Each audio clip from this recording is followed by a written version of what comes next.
The government eye is not everywhere. Even as we are saying, this issue of GBV and murders that are going on is actually a big problem in government, something that we need to work on, noting that matters criminal, matters health, femicide is actually a national security issue. We've heard it from the Ambassador, Monica Juma.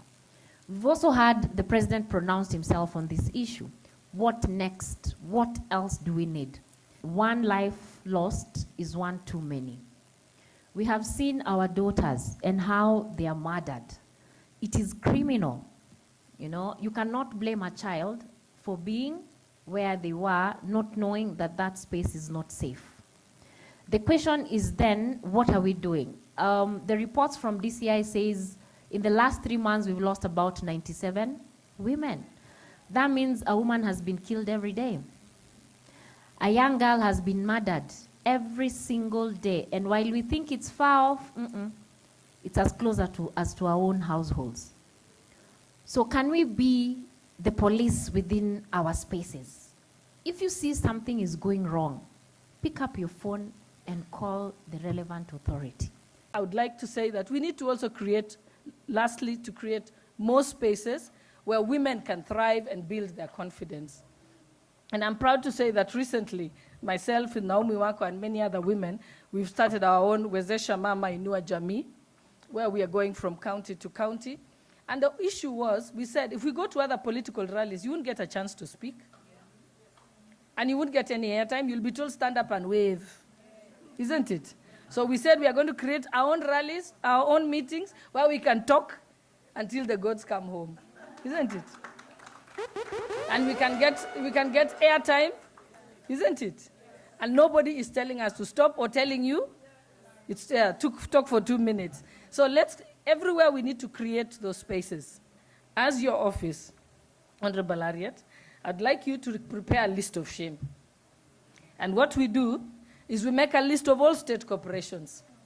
How many women law firms have they given work and are on their panel? I want not just put them on the panel, because they put them on the panel just for notes. How many briefs have they given women law firms?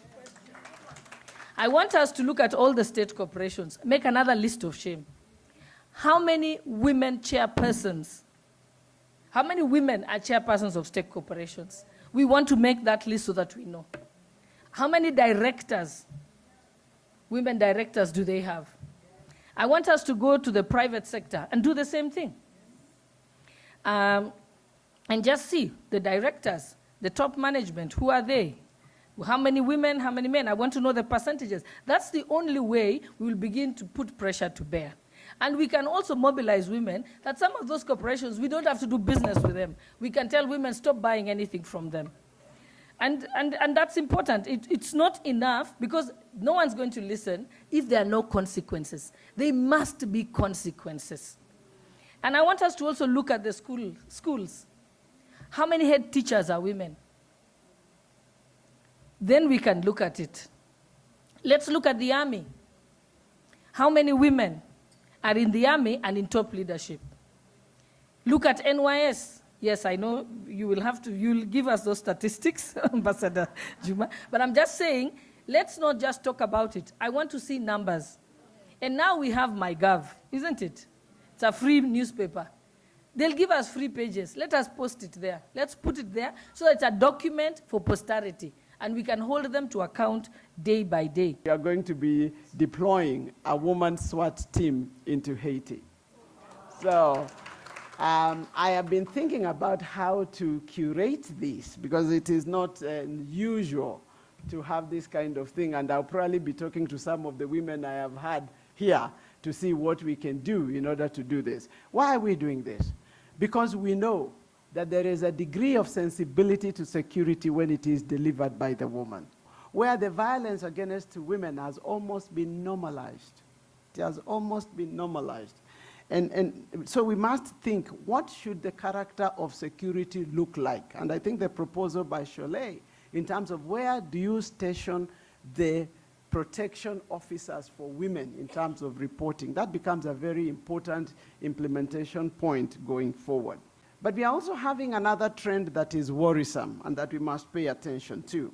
The growing militarization, the growing military spending, the undermining of gender equality, the technological advancement. I mean, the cyberspace has become one of the most horrendous space for the abuse of women, you know. And because we are running behind it in terms of policy and regulation, it is something we must pay attention. And because industry and the private sector is ahead in terms of this area, it is important that we pay attention to an area that is supposed to be enabling, but that has equal measure of abuse and violence against women and the girls and children, so to speak. We are looking at a national safety campaign where we'll be working with communities and sensitizing them. Also looking at a national SGBV fund and also establishment of centers of excellence for women and girls.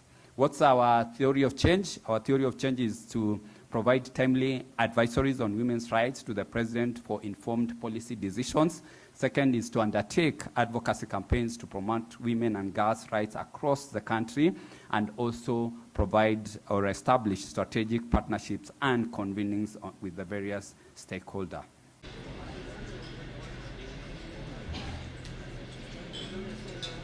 All right. If you are listening,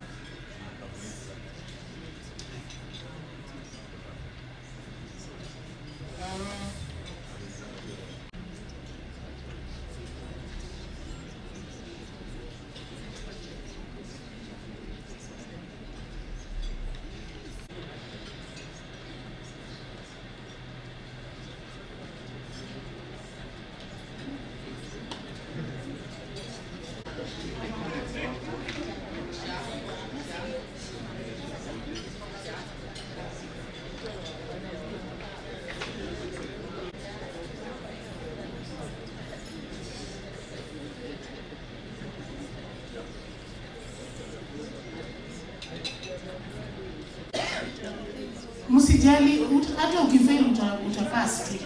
Utapasi hiyo ya pili.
Office, he honored this commitment by establishing the Office of the Women's Rights Advisor in November 2022.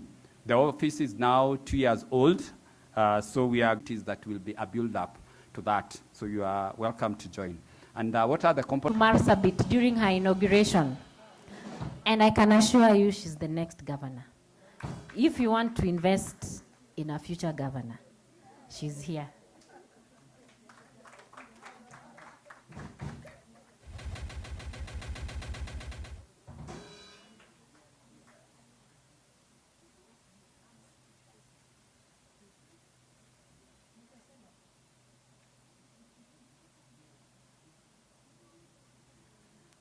All right, so I therefore take this opportunity to welcome Ambassador Monica Juma.